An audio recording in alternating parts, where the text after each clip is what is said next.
आज इस वीडियो में हम लोग बात करने वाले हैं स्मॉल फूड बिजनेस आइडियाज़ की, जो कि बहुत ही कम इन्वेस्टमेंट में आप अपने घर से स्टार्ट कर सकते हैं। अगर आप एक हाउसवाइफ हैं या आप फूड पैशनेट हैं, आपको खाना खाना अच्छा लगता है, बनाना अच्छा लगता है और आप चाहते हैं कि इसमें एंटर करना और आपके पास इन्वेस्टमेंट बहुत कम है, या फिर अगर आप कॉन्फिडेंट भी नहीं हो कि भाई मैं कर पाऊँगा नहीं कर पाऊँगा, ठीक है, क्योंकि अगर आप कॉमर्शियल लेवल पर स्टार्ट करते हैं तो काफ़ी सारा पैसा लग जाता है। तो यहाँ पर आप इन आइडियाज़ की सहायता से लगभग मैं आपको यहाँ पर 8 आइडियाज़ देने वाला हूँ। इन आइडियाज़ की सहायता से आप अपने बहुत ही कम इन्वेस्टमेंट में अपना जो फूड बिजनेस है स्टार्ट कर सकते हैं। और चाहे तो आप सेम आइडियाज़ को आप स्विगी जोमेटो के साथ टाइप करके भी एज ए क्लाउड किचन भी काम कर सकते हैं। अगर आपको उतनी भी सरदर्दी नहीं लेनी है तो आप इन आइडियाज़ का यूज़ करके अपने जो लोकल एरिया में अपने लिए बिजनेस क्रिएट कर सकते हैं। व्हाट्सएप के ग्रुप पे, फेसबुक के ग्रुप्स हैं, ठीक है, वहाँ पे आप ये सारी चीज़ें कर सकते हैं। तो यहाँ पे जो सबसे पहला आइडिया है वो है हमारी केक पेस्ट्री जैम जेली का। आप केक पेस्ट्री जो सेल कर सकते हैं अपने लोकल एरिया में। बर्थडे वगैरह तो हर किसी के आते रहते हैं। जैम जेली हमारी वो चीज़ें हो जाती है जो कि हम लोग डे टू डे में यूज़ करते हैं, ब्रेकफास्ट में यूज़ करते हैं, ठीक है। तो ये अगर आप बेचें तो एक अच्छा सौदा हो सकता है। अगर आपको ये नहीं आता है तो आप इनको सीख सकते हैं। ऑफलाइन ऑनलाइन क्लासेस हो सकती हैं। आप चाहें तो हमसे भी कांटेक्ट कर सकते हैं और आपकी जो ऑनलाइन और ऑफलाइन क्लासेस के लिए। और आप यहाँ पे कुछ स्पेशल चीज़ें बनाना सीख लीजिए। आप कुकीज़ बनाना सीख लीजिए, 2-3 प्रकार के केक बनाना सीख लीजिए और उनको ही सेल कीजिए। सब कुछ बनाना नहीं सीखना है, कुछ स्पेशल चीज़ें सीखिए और उनको ही सेल कीजिए। इसके बाद दूसरा आइडिया आता है, वो आता है हमारी बिरयानी का। बिरयानी अपने आप में ही एक अलग ही सेगमेंट बन चुका है। तो आप कोई भी एक बिरयानी बनाना सीख सकते हैं और उस बिरयानी के अलग अलग वेरिएशन करना, वेज हो गया, नॉन वेज हो गया, ठीक है। नॉन वेज में फिर आप अगर आप मटन बोल दीजिए, चिकन बोल दीजिए, ठीक है, उस प्रकार की बिरयानी आप लोग सेल कर सकते हैं। तो ये भी बहुत अच्छा सेगमेंट है। इन्वेस्टमेंट तो अगर आपको कुछ नहीं लगने वाली है, क्योंकि जो भी रॉ मटेरियल आप ला रहे हैं आप घर के लिए भी लाते हैं, सेम वही यूज़ कर सकते हैं। या फिर अगर आपको सेपरेट करना है सेपरेट भी कर सकते हैं। बर्तन वगैरह आपको नहीं लगने हैं, घर में जो बर्तन होते हैं वही आपको यूज़ करने हैं। इन सब आइडियाज़ में सिर्फ आपको पैकेजिंग के ऊपर थोड़ा पैसा लगने वाला है, जो कि बहुत ही मिनिमम आपका रहने वाला है। इसके बाद तीसरा आइडिया आ जाता है, वो होता है हमारे राइस बाउल का। घर में हम लोग इंडिया में हैं, हम लोग अपने दाल चावल हमेशा बनाते हैं। तो आप अपने राइस के साथ बाउल बना सकते हैं। राइस के साथ आप चाहे तो अलग अलग प्रकार की दाल हो गया, सब्जी होगी, रोटी होगी, एक प्रकार से आप थाली, बट यहाँ बाउल मैं बोल रहा हूँ तो बाउल के अंदर आप सर्व कर सकते हो।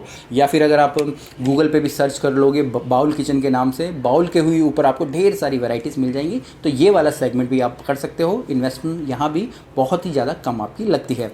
इसके बाद जो नेक्स्ट है वो है आपकी टिफ़िन सर्विसेज। आप टिफ़िन सर्विसेज चालू कर सकते हो। अभी फिर से स्कूल्स चालू हो गए हैं।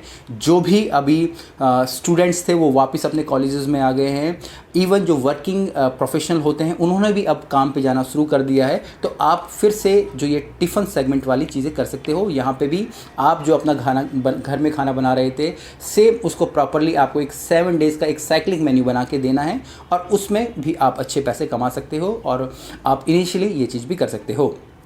इसके बाद नेक्स्ट आ जाता है, वो आ जाता है आपकी रीजनल स्पेशलिटी। आप जिस भी रीजन में रहते हो, आपको मराठी खाना आता है, आप मराठी खाना बना के बेचिए, ठीक है। आपको उत्तराखंड का खाना आता है, आप वो बेचिए, ठीक है। आपको पंजाबी आती है, पंजाबी खाना आता है, वो बेचिए। तो आप अपने लिए एक सेगमेंट अलग से क्रिएट कर सकते हैं, जिस भी तरीके का खाना आपको बनाना है।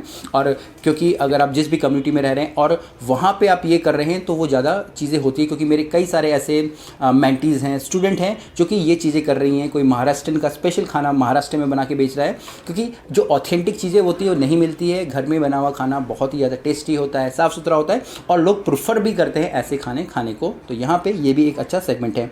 इसके बाद छठा आइडिया है, वो है हमारी मैक्सिकन की आपकी डेलिकेसी। अब मैक्सिकन के अंदर हमारे नाचोस होते हैं, टाकोस होते हैं, बुरितोस होते हैं। आप इनको भी बनाना सीख सकते हैं। सिंपल रेसिपीज़ होती हैं, ईजी टू असेंबल होते हैं, जो कि एज अ बिज़नेस के तौर पे सही है। और यहाँ पे आप देखेंगे ये एक तरीके से इंटरनेशनल लेवल भी आप लोग अचीव कर रहे हैं अगर आप इस तरीके का बिज़नेस कर रहे हैं। इसके बाद जो नेक्स्ट आइडिया आ जाता है वो आ जाता है हमारे सैंडविच का। जिस प्रकार से हम लोग हमने बोला कि हम लोग मैक्सिकन डेलिकेसी बना रहे हैं, उसी प्रकार से सैंडविच भी कई सारे होते हैं। आप चाहें तो सैंडविच की रेसिपीज़ के लिए नीचे मुझसे कांटेक्ट कर सकते हैं, जहां पे कि आप अलग अलग प्रकार के सैंडविचेस बनाना सीख सकते हैं और उन सैंडविचेस को ही आपको बेचना है। अब आप इनको चाहें तो सप्लाई कर सकते हैं, जो भी आपकी इधर लोकल शॉप है, कि भाई मैं आपको दिन के 10 सैंडविच ये बना के दे दूँगा, ठीक है, अलग अलग प्रकार के। सेम वही चीज़ आप स्विगी जोमेटो भी कर लीजिए या फिर आप अपने लोकल एरिया में भी बेच लीजिए। पार्टीज़ होती हैं, बर्थडे पार्टीज़ होती हैं, ठीक है, एनिवर्सरीज़ होती हैं, लोग प्रेफर करते हैं सैंडविचेस मंगाना, जैसे बाकी चीज़ें भी मंगाना, तो वहाँ पे आप उनको ये सारी चीज़ें पिच कर सकते हैं। इसके बाद यहाँ पे हमारा जो 8वां और लास्ट सेगमेंट है वो है हमारी खिचड़ी का। खिचड़ी के अंदर भी ढेर सारी वैरायटीज़ होती हैं जो कि आप यूज़ कर सकते हो अपने एक फूड बिज़नेस के अंदर या स्मॉल फूड बिज़नेस के अंदर। अभी जैसे अगर मैं बोलूँ, बहुत सारे ऐसे बड़े बड़े प्लेयर्स हैं जो कि सिर्फ खिचड़ी को लेके ही अपने आउटलेट्स चला रहे हैं, तो आप भी सेम वही कर सकते हो। तो यहाँ पे लगभग हमने 8 आइडियाज़ आपको बता दिए हैं। अब आपको चूज़ करना है कि आप किस चीज़ में कॉन्फिडेंट हो, क्या चीज़ आप कर सकते हो, और फिर थोड़ी सी एक अच्छी पैकेजिंग के साथ आप स्टार्ट कीजिएगा। आप चाहे तो स्विगी जोमेटो के साथ टाइप कीजिएगा। थोड़े पेपर वर्क होते हैं जिनके के लिए आप मेरी पुरानी वीडियोस देख लीजिएगा, नहीं तो व्हाट्सएप पे आप कांटेक्ट कर सकते हैं, या फिर यही सारी चीज़ें आप अपने घर से भी स्टार्ट कर सकते हैं। इसके अलावा कुछ भी क्वेश्चंस हो, कमेंट्स होगा स्मॉल फूड बिजनेसेस को लेके, स्मॉल बिजनेसेस को लेके, आप मुझे नीचे ज़रूर लिखिएगा या व्हाट्सएप पे कांटेक्ट कीजिएगा ताकि मैं उनसे भी रिलेटेड और भी आगे वीडियो बना सकूँ। जय हिंद।